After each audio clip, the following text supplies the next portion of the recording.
আমরা কি উপায়ে বিভ্রান্তিহীন মানুষ হতে পারি? আমরা কিভাবে নিশ্চিতভাবে জানতে পারি যে আমরা সঠিক পথে যাচ্ছি, যে আমরা আসলে আল্লাহর ক্ষমা ভিক্ষা চাচ্ছি?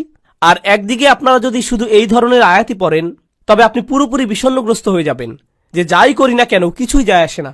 আমি জানিও না বিচার দিবসের দেয়ালটি কি ঠিক দিকে থাকবে নাকি ভুল দিকটায়। আমি জানি না আমার তাওবা কি আসলে আন্তরিক নাকি কৃত্রিম। আমি জানি না। তাহলে কিভাবে জানতে পারি? কোরআনের একটি স্থান নিয়ে এত এত আলিম কথা বলেছেন, কোরআনের এত এত স্পেশালিস্ট মুতাদাব্বিরিন এটা নিয়ে কথা বলেছেন যে এই স্থানে আল্লাহর ক্ষমাপ্রাপ্তির বিষয়টা সবচেয়ে বিস্তারিতভাবে আলোচনা করা হয়েছে। ইসলামে ক্ষমার দর্শনের পুরো বিষয়টি ব্যাপকভাবে একটি স্থানে আলোচিত হয়েছে। এটা হচ্ছে সূরাতুজ জুমার। আর আমি এখান থেকে কিছু জিনিস প্রথমে আমার নিজের জন্য, এরপর সবার উদ্দেশ্যে আলোচনা করছি। যেমন এই খুতবার শুরুতেই বলেছি যে আমাদের সবার জন্যই এই আলোচনা। এই আয়াতগুলো সম্পর্কে আমি আপনাদের বলেছি, এর মানে এই নয় যে আমার এগুলোর দরকার নেই। এমন নয় যে আমি জান্নাতের গ্যারান্টি পেয়ে গেছি, আপনারা এখনো পাননি। বরং আমাদের সবার অবস্থা একই এখানে। আল্লাহ তাদের সম্পর্কে বলছেন যারা ইসলাম সম্পর্কে কথা বলে। আল্লাহ বলছেন, ওমান আহসানু ক্বালাম মিম্মান দাআ ইলাল্লাহ ওয়া আমিলা সলিহান ওয়া ক্বালা ইন্নানি মিনাল মুসলিমিন। আর তার চেয়ে কার কথা উত্তম যে আল্লাহর দিকে মানুষকে আহ্বান জানায় এবং নিজেও সৎ কাজ করে? এর মানে সে নিজেও আমলের ঊর্ধ্বে হতে পারবে না। শুধু কথা বলাই যথেষ্ট না, তার নিজেকেও আমল করতে হবে। ওয়া ক্বালা ইন্নানি মিনাল মুসলিমিন। আর সে স্পষ্টভাবে বলে দেয়, আমি মুসলিমদের অন্তর্ভুক্ত। এর দুইটি অর্থ। এক, সে মুসলিম হিসাবে গর্বিত। আর দুই, সে নিজেকে অন্যান্য মুসলিমের চাইতে উত্তম মনে করে না, সে নিজেকে বেশি ভালো মনে করে না। তাই আমরা সবাই একত্রে, সবারই একই অবস্থা। আল্লাহর সামনে অন্তত এই দুনিয়াতে কেউই একজনের চাইতে অন্যজন উত্তম অবস্থায় নেই। আর শুধু আল্লাহই জানেন যে বিচার দিবসে আমাদের অবস্থা কি হবে। আর আল্লাহ এখনো জানেন আমাদের অন্তরের অবস্থা কেমন। যে আয়াতটি দিয়ে আপনাদের বলতে চাচ্ছি এখানে, তা আশা দিয়ে শুরু হয়। এটা গুরুত্বপূর্ণ, কারণ আমাদের দিন আশা দিয়ে শুরু হয়, ভীতি প্রদর্শন দিয়ে নয়। এটা সাবধানবাণী দিয়ে শুরু হয় না।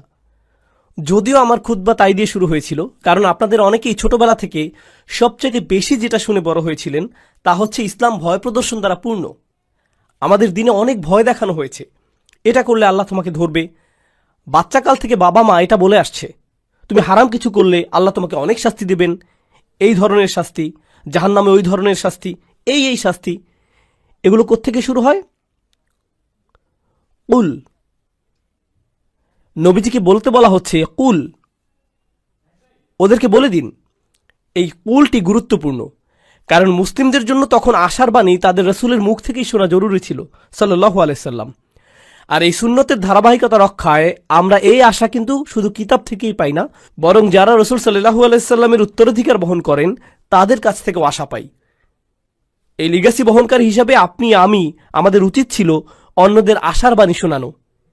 এই কুল শব্দের মধ্যেই, এই কুল শব্দটির মধ্যেই এই বিষয়টা সন্নিহিত। কুল ইয়া ইবাদিয়াল্লাযীনা আসরাফু আলা আনফুসিহিম।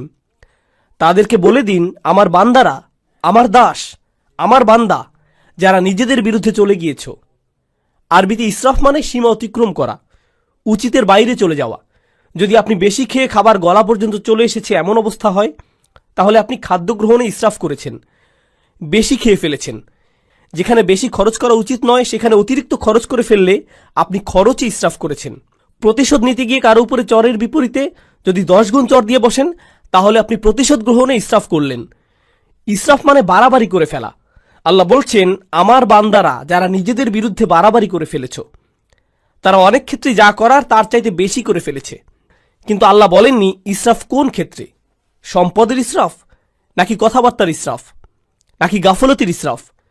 ইসরাফটা কিসের এখানে, বাড়াবাড়ি কোথায় হয়েছে?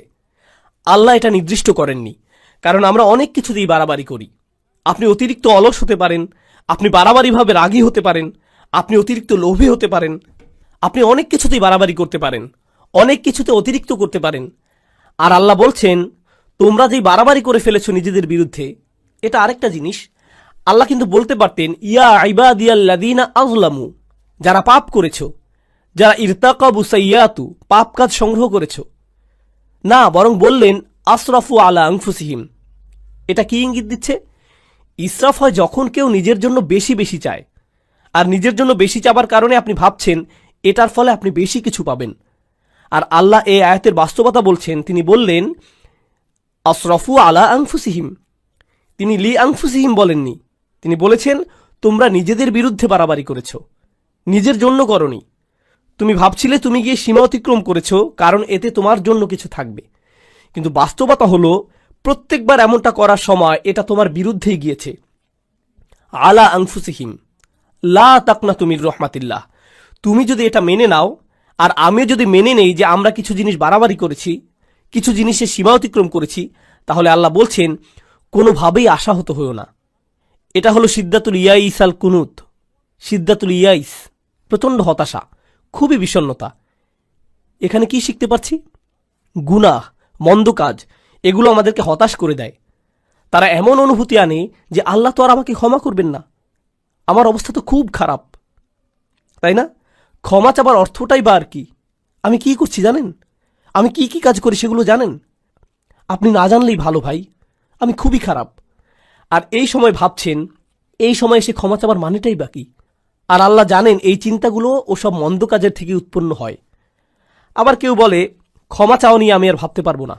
আসলে যারা ভালো মানুষ তারা তো ইস্তেগফার ইত্যাদি করে, আমি তো অনেক অনেক খারাপ কাজের মধ্যে জড়িত। তাছাড়া এসব থেকে দূরে থাকবো সেটাও না, একেবারেই আশাহীন হয়ে যাও। তাছাড়া এসব থেকে দূরে থাকবো সেটাও আপাতত হচ্ছে না। আল্লাহ বলছেন, লা তাকনাতু মির রহমাতিল্লাহ। নিজেদেরকে আলাদা করে ফেলো না, আশাহত হয়েও না, একেবারেই আশাহীন হয়ে যেও না আল্লাহর ভালোবাসা, যত্ন আর ক্ষমা থেকে। আল্লাহ তোমাকে ভালোবাসা বন্ধ করেননি, তোমার খেয়াল রাখাও বন্ধ করেননি। এমন কখনোই না যে আল্লাহ তোমার প্রতি ক্ষমা দেখাতে আর আগ্রহী নন, এমন কিছুই না। আপনি নিজেকে বলেন, আল্লাহ মনে হয় আমাকে শাস্তি দিতেই চান। না, এটা আপনার ধারণা, আল্লাহ বলেননি, আপনিই বলছেন। আল্লাহ কোরআনে কখনোই বলেন না যে আপনাকে শাস্তি দিতে চান, বরং তিনি উল্টোটাই বলেন, মা ইয়াফআলুল্লাহু বিআযাবিকুম। আপনাকে শাস্তি দিয়ে আল্লাহর কি লাভ? তিনি কেন শাস্তি দিবেন আপনাকে? হুবহু এটাই বলেছেন আল্লাহ। দেখুন, কিছুদিন আগেই অসাধারণ এক হাদিস পড়েছি, এটা আমার দৃষ্টিভঙ্গি একেবারেই বদলে দিয়েছে। আপনাদেরকে এটা আগেও বলেছি যে আল্লাহ আমাদের সকলের জন্যই জান্নাতে ঘর বানিয়েছেন, প্রত্যেকটি মানুষের জন্যই, মুসলিম বলেন অমুসলিম বলেন সবাই, আমাদের প্রত্যেকের জন্যই জান্নাতে একটি বাড়ি বানানো আছে, আমাদের জন্যই অপেক্ষা করছে। একটি পরিবার অপেক্ষা করছে সেখানে। কেউ কেউ পরিবার বলতে বোঝেন যে তিনি আপনার আর আপনার পরিবারের জন্য জান্নাতের গ্যারান্টি আগেই দিয়ে রেখেছেন। শুধু কিছু মানুষ যেতেই চায় না, কিছু মানুষ জান্নাতেই যেতে চায় না, আর তাই জান্নাতে অনেক খালি বাসা পড়ে থাকবে যখন মানুষজন যাবে। আর আল্লাহ বলছেন, এই ঘরগুলো উত্তরাধিকার হিসেবে মুমিনদেরকে দেয়া হবে। উলাইকা হুমুল ওয়ারিসুন, সেগুলোকে মুমিনদের জন্য উত্তরাধিকার হিসেবে দেয়া হবে। যারা নিজের পরিবার সহ জান্নাতে আনন্দ করতে চায়নি তাদের ঘর। আল্লাহ কোরআনে বলছেন, আল্লাযীনা খাসিরু আনফুসাহুম ওয়া আহলিহিম ইয়াওমাল কিয়ামাহ। যারা নিজেদের আর নিজেদের পরিবারকেও হারিয়ে ফেলেছে বিচার দিবসে। নিজের পরিবারকে কিভাবে বিচার দিবসে হারিয়ে ফেলে? কারণ পরিবার তো অপেক্ষাই করছিল, পরিবার তো জান্নাতেই ছিল, সুন্দর এক জীবন তো ছিল ওখানে। তাই আল্লাহ আযজা ওয়া জাল্লা এই আয়াতে বলছেন, ইন্নাল্লাহা ইয়াগফিরুয যুনুবা জামিআ। দয়া করে খোলা কানে এই আয়াতগুলো শুনুন। রমজানের আর যে কয়দিন বাকি আছে সেগুলোর সুযোগ নিন, নিজেদের জন্য আর আপনার পরিবারের জন্য হলেও। ইন্নাল্লাহা ইয়াগফিরুয যুনুবা জামিআ। আল্লাহ ক্ষমা করে দিবেন সমস্ত গুনাহ, সব একত্রেই। আর এটা কোরআনের একটা মিরাকল। কোরআনের সবচেয়ে বড় উপহারগুলোর একটি এই যে আল্লাহ বলেছেন জুনুব, তিনি সাইয়্যাত বলেননি। কারণ আরবিতে সাইয়্যাত হলো গুনাহ, আর জুনুব তার চাইতে ছোট। আর আল্লাহ বলছেন তিনি ছোটগুলোকেও ঢেকে রাখবেন। আসলে ছোটগুলোর নাকচ করা বড়গুলোকেও অন্তর্ভুক্ত করে ফেলে। যেমন আল্লাহ যদি বলেন, আমি তোমার বড় গুনাহগুলো মাফ করে দেব, এর মানে তিনি ছোট গুনাহগুলো হয়তো বাদ দেবেন। তিনি বলছেন, আমি তোমার ক্ষুদ্রতম গুনাহটিকেও ক্ষমা করব, তোমার আমলনামা এতই পরিষ্কার করে দেব যে তাতে একটুও দাগ থাকবে না, সব কিছু চলে যাবে জামিআন, সবকিছু একত্রেই। ইন্নাহু হুয়াল গফুরুর রহিম। কোনো সন্দেহ নেই, তিনিই একমাত্র যিনি প্রচণ্ডভাবে ক্ষমাশীল, প্রচণ্ড ক্ষমাশীল তিনি। আর তিনি সর্বক্ষণই প্রেমময়ী, সর্বক্ষণই করুণাময়, সর্বক্ষণই যত্নশীল। এটাই ক্ষমার ব্যাপারে প্রথম বার্তা দেবার কথা ছিল। আল্লাহ সবকিছু মাফ করে দিতে প্রস্তুত, আল্লাহ আপনার সবকিছু একেবারে নতুন করে শুরু করতে প্রস্তুত। তবে সেটাই কিন্তু একমাত্র নয়। কেউ এই আয়াত পড়ে ভাবল এটাই আয়াতটির বার্তা। না না না না, দেখুন, আমের বা নির্দেশ কিন্তু এখনো চলছে। তাই পরে আয়াতটি পড়ার পদ্ধতি হলো, উল ইয়া ইবাদিয়াল্লাযীনা আসরাফু আলা আনফুসিহিম আনিবু ইলা রাব্বিকুম। এটা ঠিক এমনই, এভাবেই বোঝানো হচ্ছে। এর মানে হলো, আমার বান্দারা, এখন যেহেতু জানো যে আমি সব কিছুই ক্ষমা করে দেব, আমার কাছে ফিরে আসো, নিজের মালিকের কাছে ফিরে আসো। এই বার্তার পরের অংশ এটাই। ক্ষমার আলোচনা ওখানেই শেষ হয়নি, তার কাছে ফিরে আসুন। তিনি বলছেন, আমি ক্ষমা করতে প্রস্তুত, কিন্তু আমার ক্ষমা বিনামূল্যে নয়। এটা অর্জন করতে তোমাকে কিছু একটা করতে হবে। আমার কাছে ফিরে আসো। আনিবু ইলা রব্বিকুম, নিজের অন্তর তোমার রবের দিকে ফিরিয়ে দাও। আমার কাছে ফিরে আসো। আনিবু ইলা রব্বিকুম, নিজের অন্তর তোমার রবের দিকে ফিরিয়ে দাও।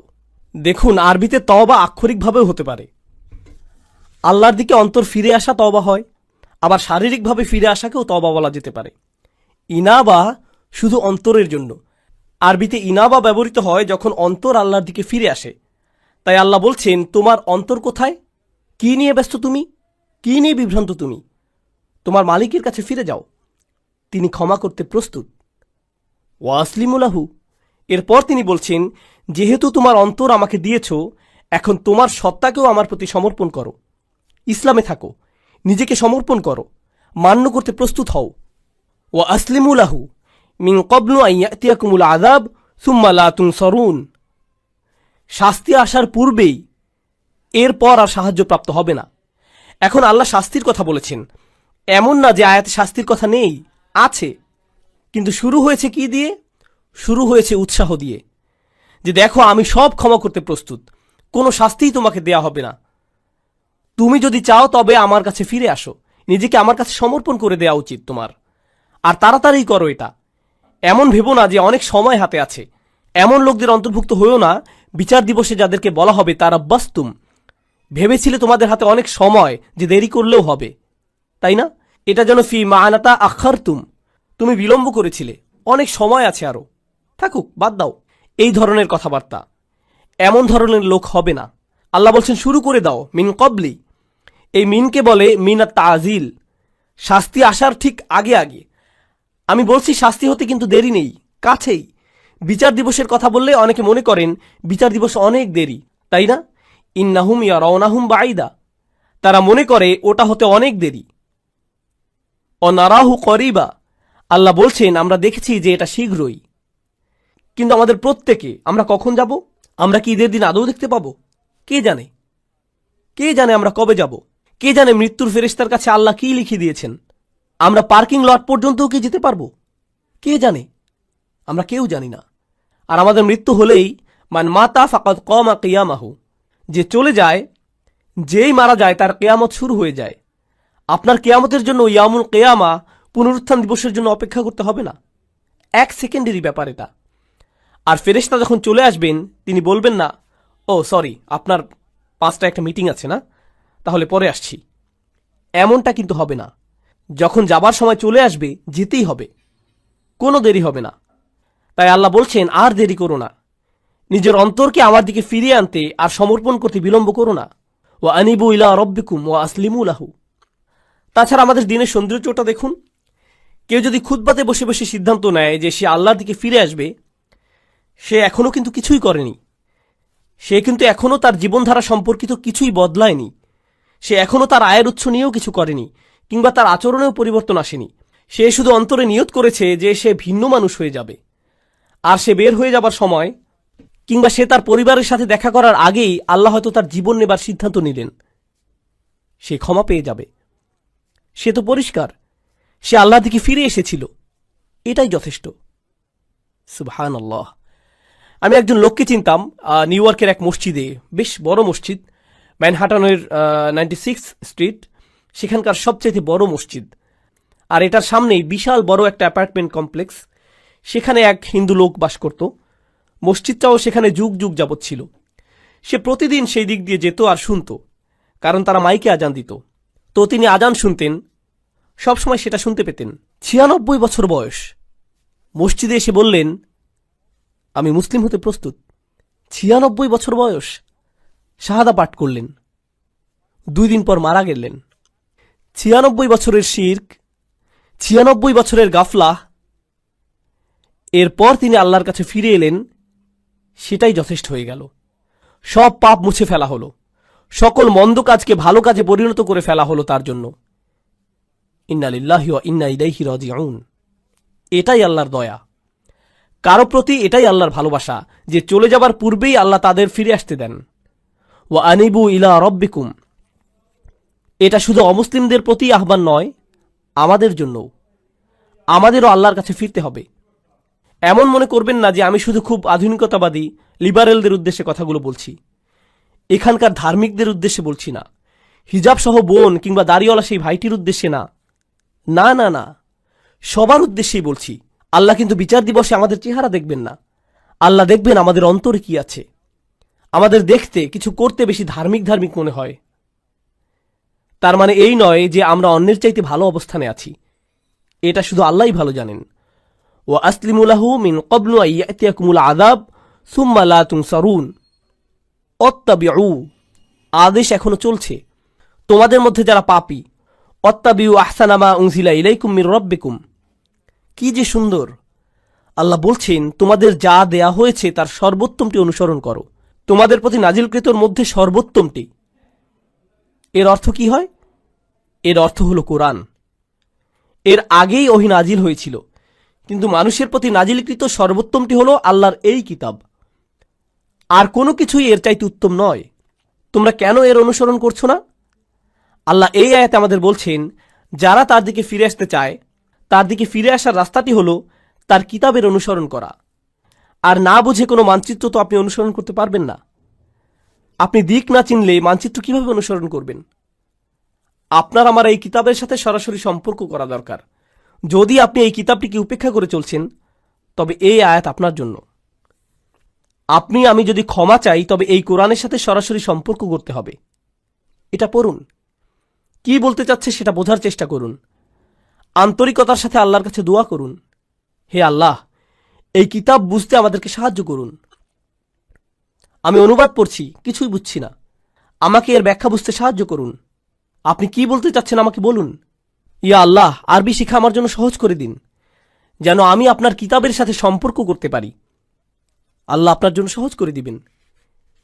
তিনি করবেন না এমন হবে না। সমস্ত মানব জাতির প্রতি এটা খোলা দাওয়াত। তিনি বলেছেন তিনি সহজ করে দিবেন। আমি তো এটা আপনার জন্য সহজ করে দিতে পারবো না, আল্লাহ পারবেন। ওয়ালাকাদ ইয়াসসারনাল কুরআনা লিযিকরি, তিনি বলছেন আমরা তো কোরআন সহজ করে দিয়েছি।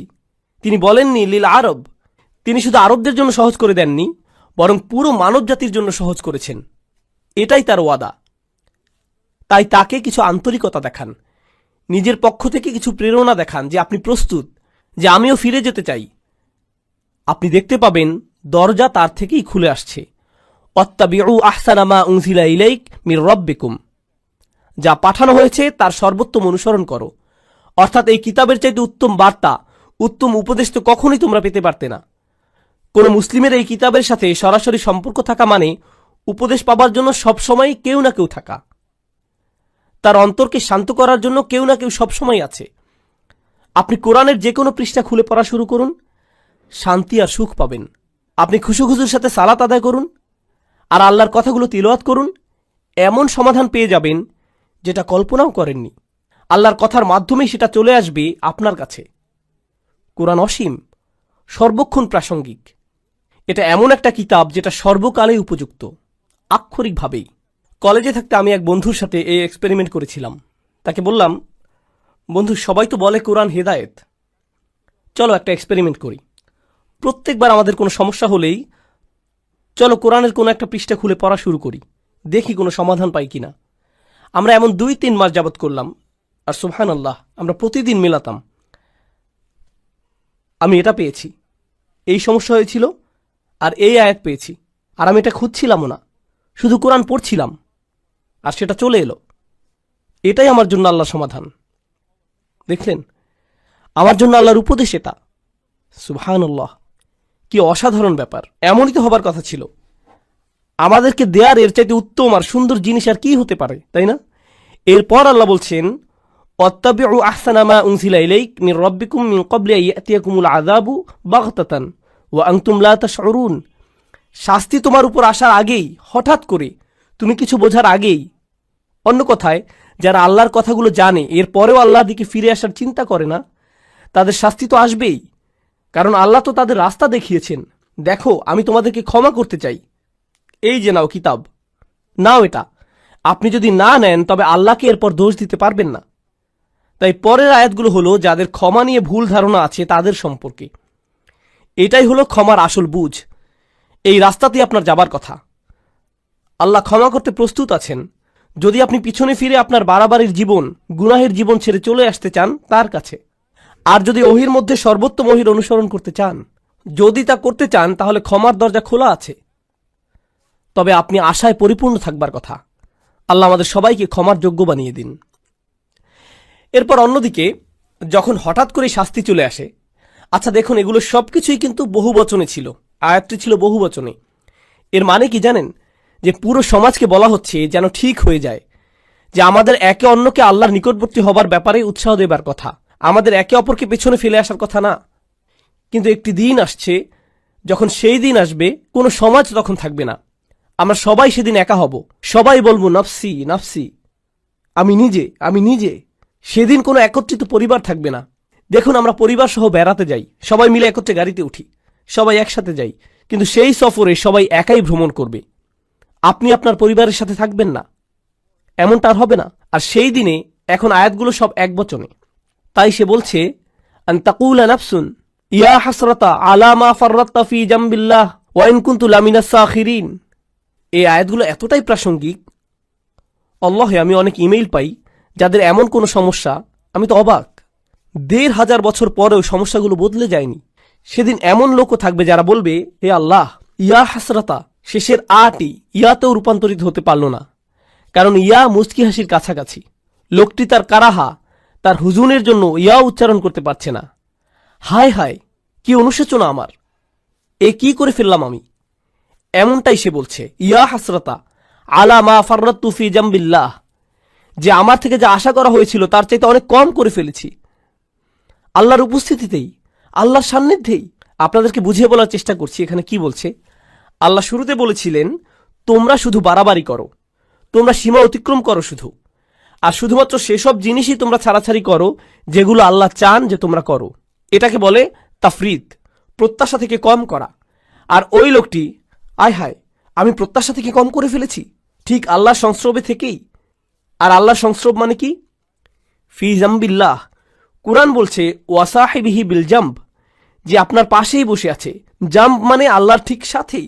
আপনি মসজিদের কাছেই থাকতেন, আপনি মুসলিমদের পাশেই বসে আল্লাহর কিতাব থেকে উপদেশ শুনতেন, আপনি কোরআনের তেলাওয়াতও শুনতে পেতেন, আপনার পরিবারের লোকেরা আপনাকে নসিহত দেওয়ার চেষ্টা করত, আর সবাই আপনাকে এভাবে আল্লাহর সংস্রব দিত। আল্লাহর সংস্রব মানে প্রথমত আল্লাহ নিজেই নিকটবর্তী, ফাইন্নী করিব।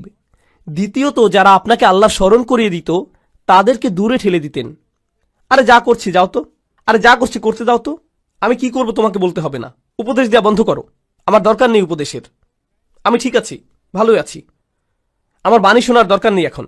লোকটি বলছে, হায় হায়, কি করলাম আমি কিভাবে শৈথল্য করলাম, আমি সহজেই উতরে যেতে পারতাম। এরপর সে কারণ দর্শাচ্ছে। তরুণ ভাইয়েরা, দয়া করে শুনুন, সে কারণ দিচ্ছে কেন সে শৈথিল্যতা করেছিল। সে বলছে, ওয়া ইন কুনতা লামিনাস সাখিরিন, আমি ঠাট্টা বিদ্রুপকারীদের মধ্যে অন্তর্ভুক্ত ছিলাম। আমি এই সব কিছুকে কৌতুক মনে করেছিলাম, আমি এই সব কিছুকে হাওয়ায় উড়িয়ে দিতাম। ধুর, নসিহতের প্রতি এমনই আচরণ করতাম, আক্ষরিকভাবেই। সাখির, আমি পাত্তাই দিতাম না। অনেক মানুষ আছে না আল্লাহর ক্ষমার উপর ভরসা হারিয়ে ফেলে। এই আয়াত তার পরের ধাপ বলছে, এটা যারা ক্ষমাকে পাত্তাই দেয় না তাদের কথা বলছে।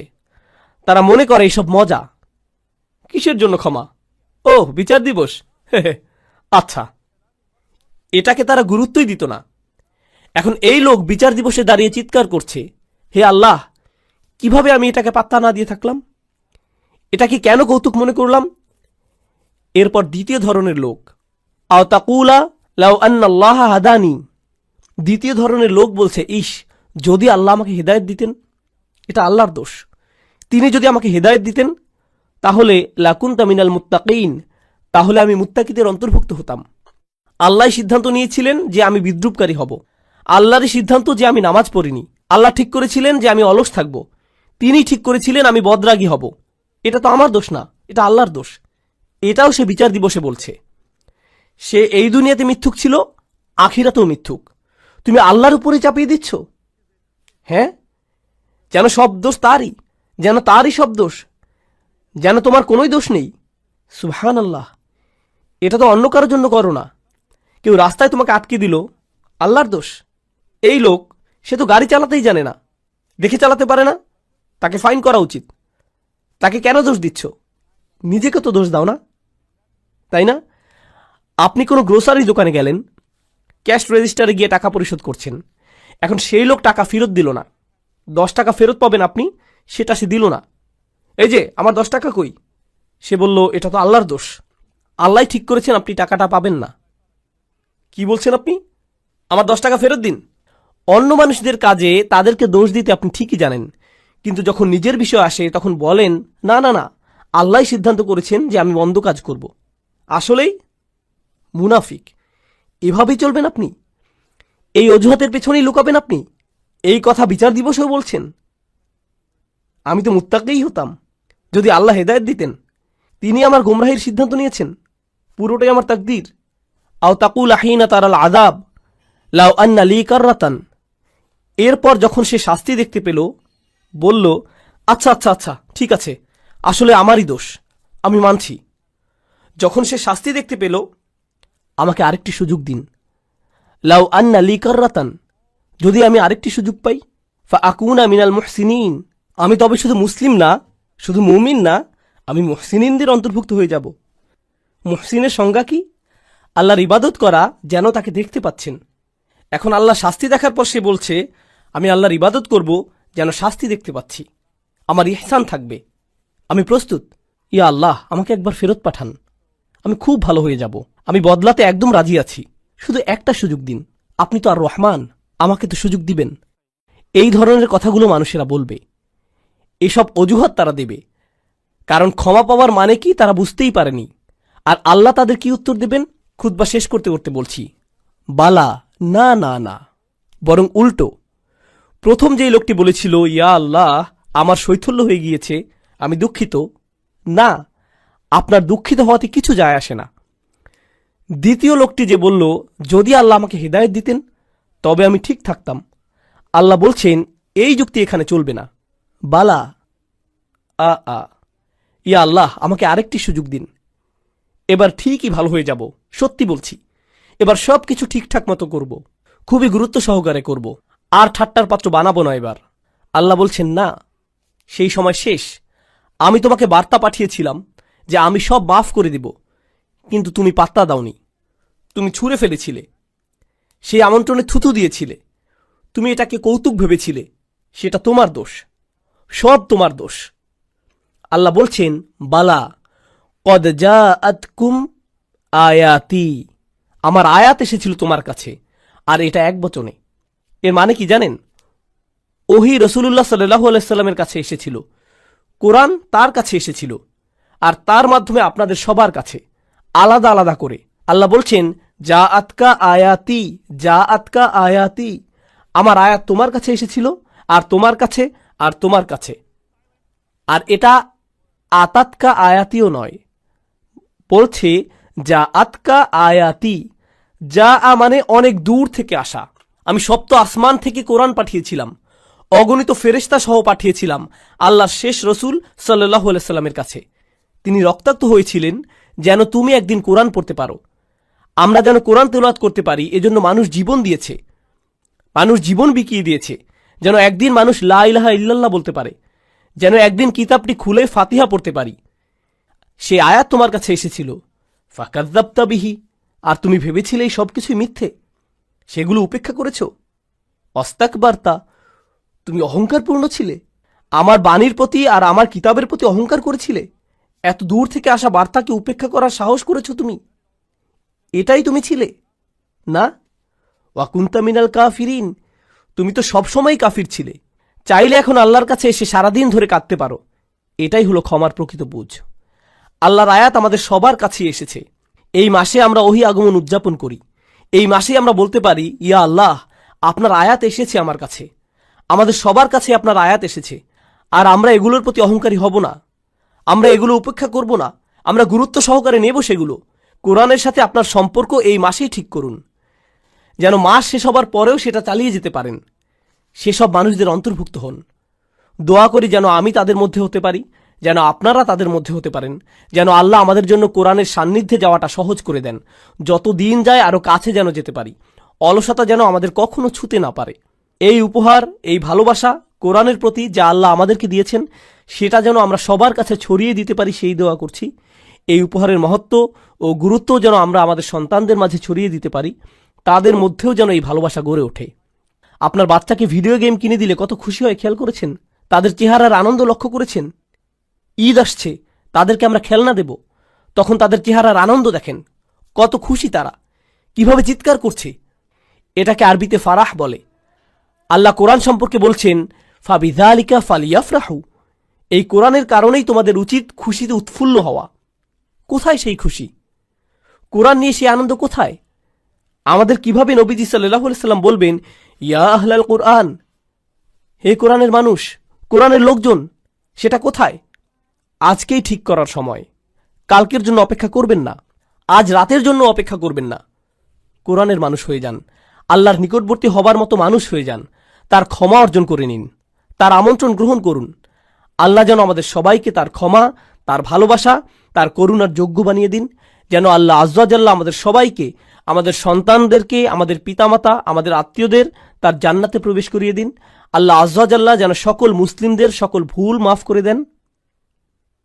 আল্লাহ আজ্জা জাল্লাহ যেন সমস্ত রোজা, সকল ইবাদত কবুল করে নেন, এমনকি যেগুলো ভুলে ভরা, অলসতায় ভরা, সেগুলোও আল্লাহ যেন আমাদের সবাইকে তেমন বানিয়ে দিন।